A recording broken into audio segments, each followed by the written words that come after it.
सज्जन श्रोते हो सुप्रभात. निशिदिनी. निरूपण क्रमांक 16.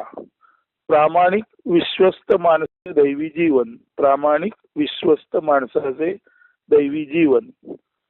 ईशावास्य उपनिषद यजुर्वेद मंत्र क्रमांक 2 सांगतो की कुर्वन्नेवेह कर्माणि जिजीविषेत शतशमाः.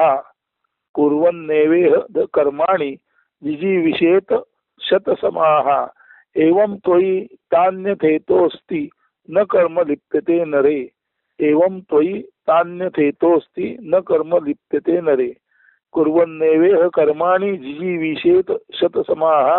एवं त्वयि तान्यथेतोस्ति न कर्म लिप्यते नरे. अर्थात करिता कर्मे सहज भावे शतायुषी जरी होसी. कर्मलिप्त ना होसी मुळी अर्पुणी जाच त्यासी. अन्य मार्ग ना तुझसी राही. कर्मलिप्त ना होण्या आचरुणी त्या समर्थ होसी. जन्म मृत्यू चक्र भेदण्या. जलचेतनादी जगरूप संसार ज्या सर्व व्याप्त चेतनेपासून क्रियाशक्ती रूपे निर्माण झाले आहे, ती शक्ती सतत असणारी सत प्रवाही म्हणजे चित्त आणि उत्स्फूर्त आनंदी म्हणजे सहजानंदी अर्थातच सच्चिदानंद रूप असून ती उत्पत्ती स्थिती लय रूपे सतत पुनरावर्ती असल्याने या जगाचे रहाड गाडगे एखाद्या अनंत चक्राप्रमाणे सुरूच आहे.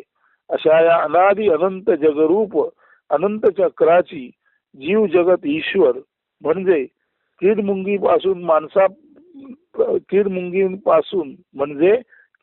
पासून माणसापर्यंत उत्क्रांत होत गेलेली जीवावस्था म्हणजे जीव, खेरीज निसर्गादी जीवासहित सर्व व्याप्तता किंवा जगरूपता म्हणजे जग आणि याच अमर्त्य ब्रह्मचैतन्याची निर्माता व नियमन करणारी क्षमता या अर्थी परम ईशता किंवा परम नियामक चैतन्य सत्ता म्हणजेच परमेश्वर अशी एकत्वाने ओळख जीव जगत परमेश्वर म्हणून सद्घन चिद्घन आनंद घन परम विमल पूर्ण ब्रह्म जेथे सत्य चैतन्य आनंद पूर्ण सघन व एकवटलेले असून त्यात अन्य काही नसल्याने त्याला विमल ब्रह्म म्हणतात.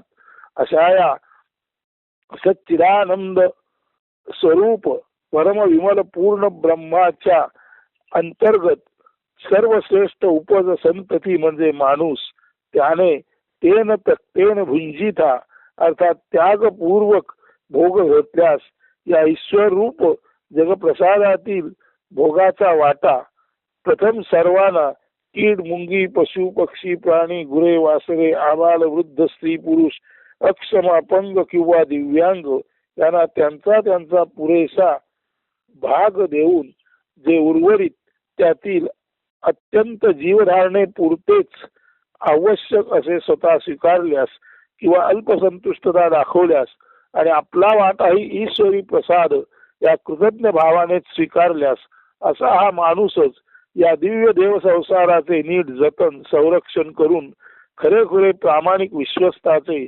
सार्थकतेने पालन करतो असे म्हणता येईल. देण्यात उदार असलेला असा हा ज्ञानी माणूस घेण्यात अत्यंत संकोची विनम्र व सालस प्रामाणिक असतो. त्याचे वर्तन गिधाडासारखे लाजीरवाणे किळसवाणे सर्व आपणच ओरबाडून घेण्याचे खाण्याचे नसते. अशा या माणसाच्या निर्मितीमुळे परमेश्वरालाही धन्योहम असे कृतार्थ वाटते. त्याला मानव निर्मितीचा सार्थ अभिमान वाटतो व मानव निर्मितीत त्याला स्वतःचाच गौरव प्रशस्ती म्हणजे आत्मगौरव प्राप्त होतो. हे सर्व लक्षात घेऊन असा ज्ञानी माणूस आपली सर्व कर्मे तत्सद्ब्रह्मार्पण वस्तू किंवा परमेश्वरार्पण कृतज्ञता भावे करत असल्याने तो शतायुषी झाला तरी किंवा शतायुषी होऊनही कर्माचे करते पण ईश्वराला अर्पण केल्याने तो जन्म मृत्यू चक्र भेदून त्याला सहज मोक्ष प्राप्ती होते. नवे चालू जीवनाची ईश्वरी कर्तव्य परायण असा हा माणूस देह असूनही देह मनातीत विधेयी भावाने जीवनमुक्ताचे जीवन सहज हर्षाने सुखे नैव अकळत भोगत असतो. म्हणून सर्व कर्मे ईश्वरार्पण भावाने करणारा असा हा विश्वस्त जो असतो त्याचेच खरेखुरे जीवन दैवी जीवन म्हणता येईल. म्हणून हा मंत्र क्रमांक 2 पुन्हा एकदा लक्षात घ्या. कुर्वन्नेवेह कर्माणि जी जी विषेत शत समाहा एवं त्वयि तान्यथेतोस्ति न कर्म लिप्यते नरे. करिता कर्मे सहज व्हावे शतायुषी जरी होसी कर्म लिप्त ना होसी मुळीही अर्पुणी जाचे त्यासी अन्य मार्गना तुझी राही कर्म लिप्त ना होण्या आचरुणी त्या समर्थ होसी जन्म मृत्यू चक्र भेदण्या.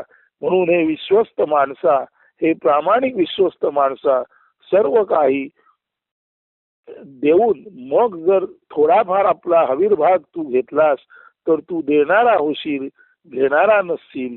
तू गिधाडासारखा वर्तन करणारा नसशील तर खरोखर उदार परमेश्वरासारखेच तुझं वर्तन असेल. आणि इतकं करूनही या जीवनात तू जे भोग घेतोस ते परमेश्वरार्पण किंवा तत्सत ब्रह्मार्पण वस्तू भावाने जर तू घेत राहिलास तर त्या कर्माची बाध्यता, त्याचं बंधन तुला येणार नाही आणि पुन्हा तुला जन्म मृत्यू चक्रात अडकावे लागणार नाही. नवे चालू जन्मही तुझा विधेयीपणे मुक्ती भोगीत जावे इतका उदात्त आणि सुंदर असेल.